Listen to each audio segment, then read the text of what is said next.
Donc je ne suis pas Anne-Laure Couturier, qui n'a pas pu être là, donc elle est désolée, mais je vais vous présenter son travail de thèse. Donc elle a travaillé sur le parcours de soins des arpailleurs illégaux en Guyane française. Donc on change de type de travailleurs en forêt. Alors pourquoi ce sujet? Donc vous voyez ici un peu représenter les sites d'orpaillage en Guyane. Donc ça fait une sorte de croissant, comme ça.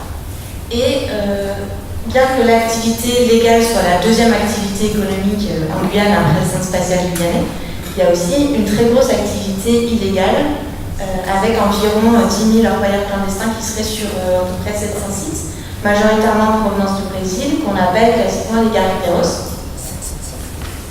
Et ce sont des personnes qui vont se déplacer pour venir du Brésil jusque sur les sites d'orpaillage ou pour acheter le matériel dont ils ont besoin pour orpailler.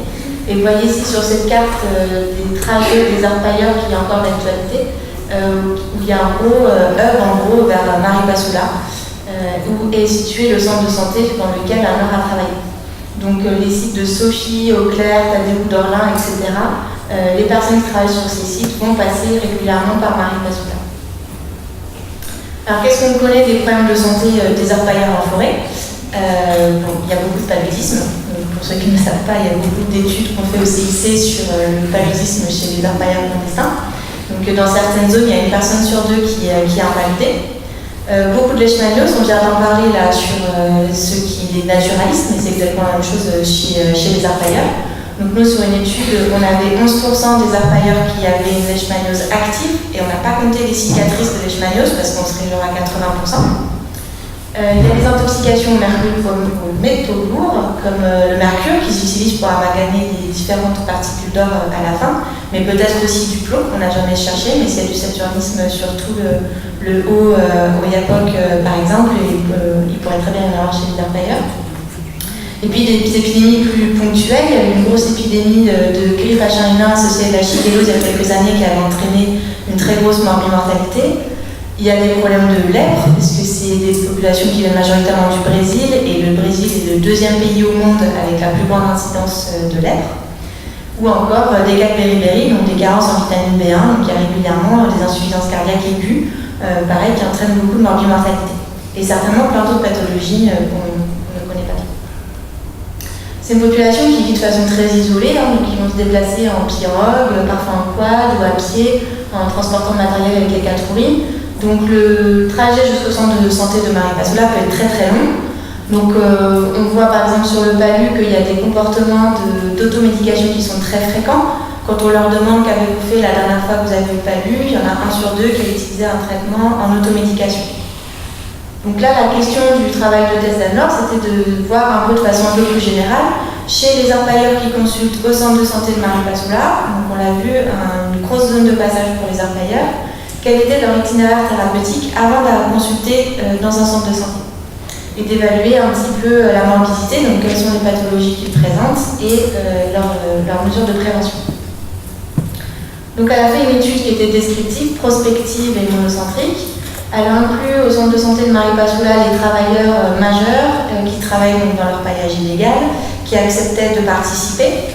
Et elle avait fait un questionnaire qu'elle avait fait traduire en portugais, et elle-même se débrouillait pas trop mal en portugais, mais bon, parfois ça a été plus compliqué, elle a dû faire appel à un professionnel de santé pour l'aider.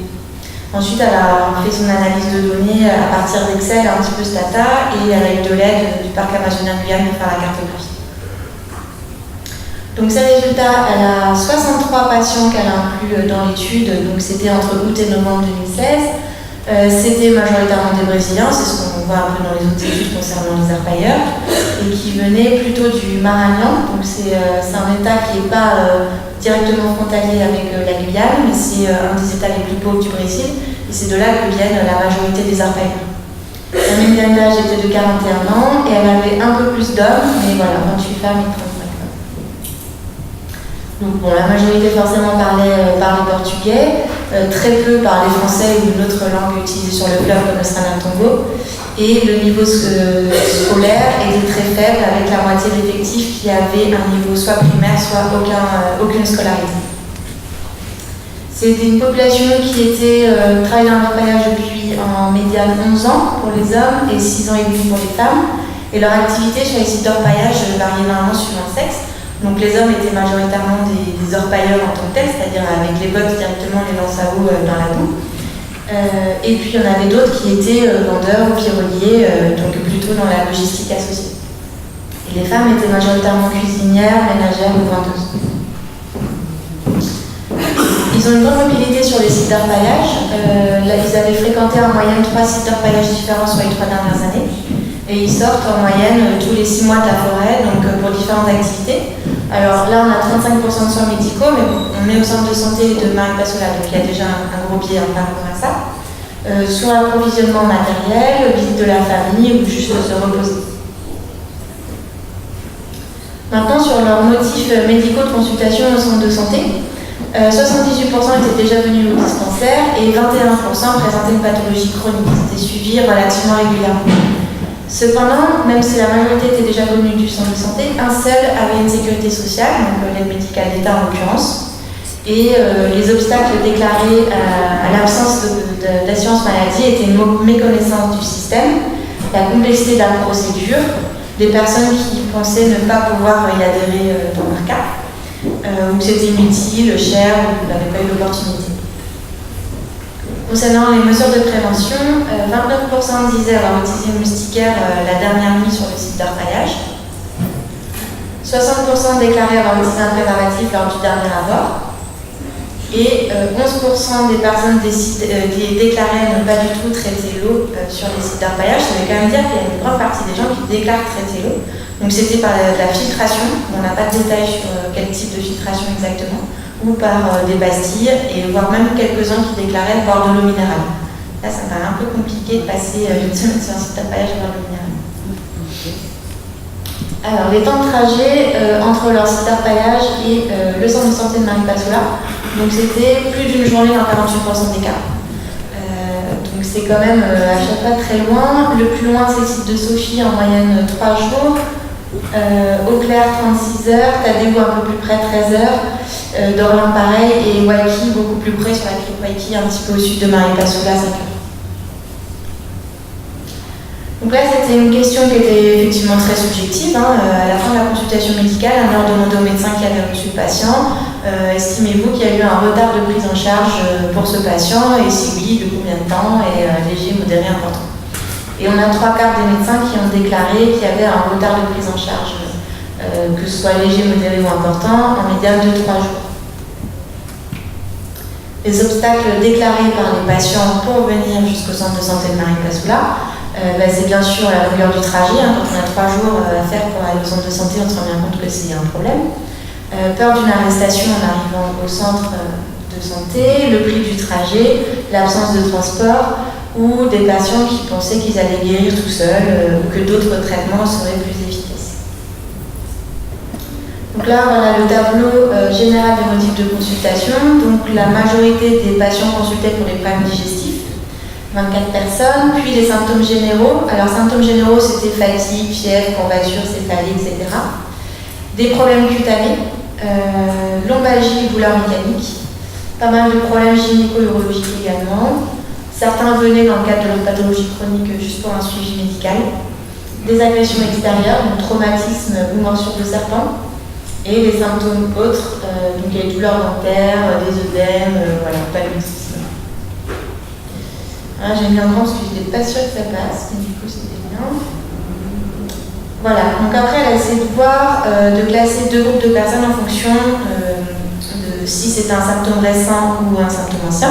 Donc on a pris de façon arbitraire un mois. Sur les patients qui présentaient un symptôme récent, c'était plutôt de l'ordre abdo-gastro, des fièvres, des agressions extérieures. Des patients qui avaient fait en moyenne 12 heures de trajet pour venir. Et dans ce groupe-là, on a 85 personnes, 5% des personnes qui déclarent avoir utilisé un autre traitement avant de venir en automédication. Dans le groupe des patients ayant des symptômes durant depuis plus d'1 mois, cette fois-ci, c'est plutôt pour les problèmes dermato ou gastro-intestinaux. Là, c'était beaucoup des épigastralgies, les arthromyalgies, et on a un très fort taux d'automédication de 95%. Donc, quand on regarde l'ensemble du groupe, on a 87% des patients de l'étude qui déclarent avoir pris un traitement en automédication. Qu'est-ce que c'est que ces traitements? On a des spécialités pharmaceutiques pour la plupart. Ça pouvait être des plantes, d'autres substances, on y reviendra, des traitements physiques comme des brûlures, par exemple, ça c'était pour un cas de leishmaniose, ou des données, on a mis données manquantes, mais en fait c'est parce qu'on n'a pas bien compris ce que les gens nous ont dit, ou alors on n'a pas vraiment répondu. Genre quelqu'un nous a parlé d'un antivenin, mais on n'a pas du tout saisi de quoi il s'agissait, ou des noms qu'on nous donnait mais qu'on n'a jamais pu traduire ni en portugais, on n'a pas trouvé ce que c'était. Alors sur les spécialités pharmaceutiques, c'était principalement des antalgiques, du paracétamol ou de la dipyrone qui est un antalgique assez fréquemment prescrit au Brésil, puis les anti-infectieux, donc il y en a 7 qui avaient pris des antibiotiques, 5 des antiprotozoaires et 5 encore des antifongiques. Et c'était principalement les anti-infectieux pour des symptômes digestifs, urinaires ou gynéco.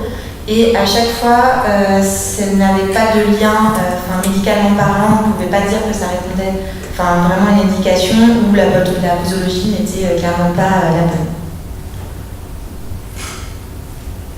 Pour les anti-inflammatoires, beaucoup d'AINS et de corticoïdes, des gastroprotecteurs, on ne sait pas si c'est les mêmes, et des autres types de médicaments, donc antispasmodiques, antibiotiques, etc.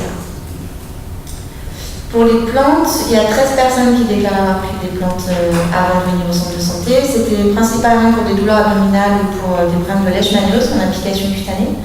Et c'était tout ce qu'ils nous décrivaient, c'est des choses qu'on a pu retrouver dans la littérature.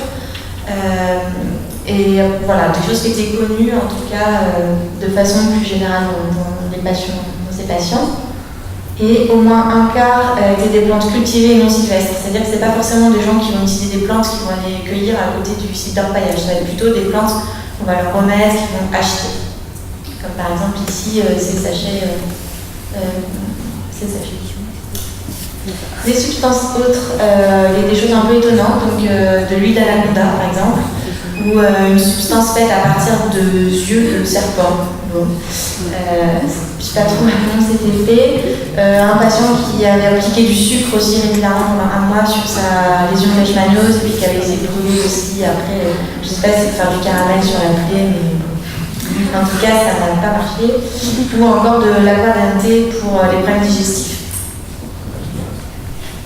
Alors, où est-ce qu'ils se fournissent dans tout ça? Donc, c'est principalement des vendeurs sur les sites d'orpaillage. Donc, il y a des vendeurs ambulants qui vendent des médicaments, que ce soit des substances pharmaceutiques, des plantes ou autres. Des amis ou des collègues dans les supermarchés, ou encore dans des pharmacies, que ce soit des pharmacies au Suriname, en France, ou ce qu'ils appellent les pharmacies brésiliennes, donc beaucoup plus informelles.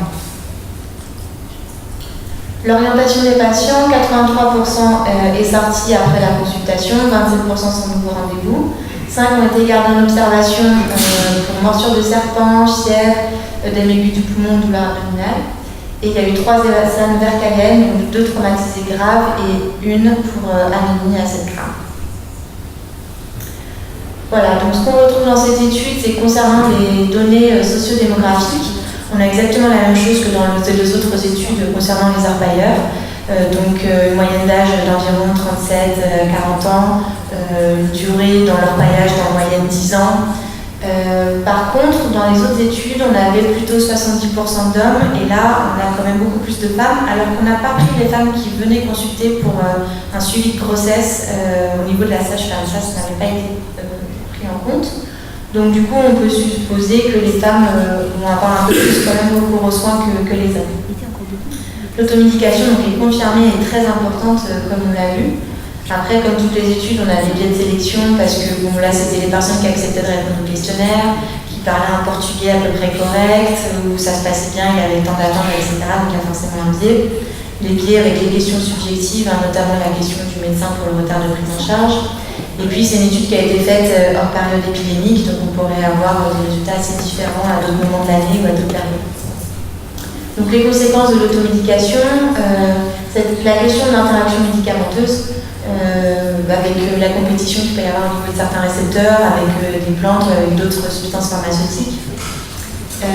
L'émergence de résistance, puisqu'on a quand même beaucoup d'antibiothérapie prises de façon aléatoire avec une mauvaise posologie. Et ça pose quand même un souci majeur. Donc pour résumer, comme tout ce qu'on a dit aujourd'hui, tout est spécifique en Guyane. Donc là, c'est encore une population spécifique, un contexte spécifique, donc tout est spécifique.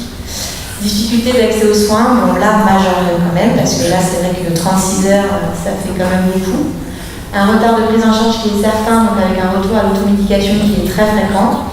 Et on peut rechercher, donc craindre des échecs thérapeutiques des traitements qui ont été pris en automédication, des interactions médicamenteuses et l'émergence de la résistance. Je vous remercie.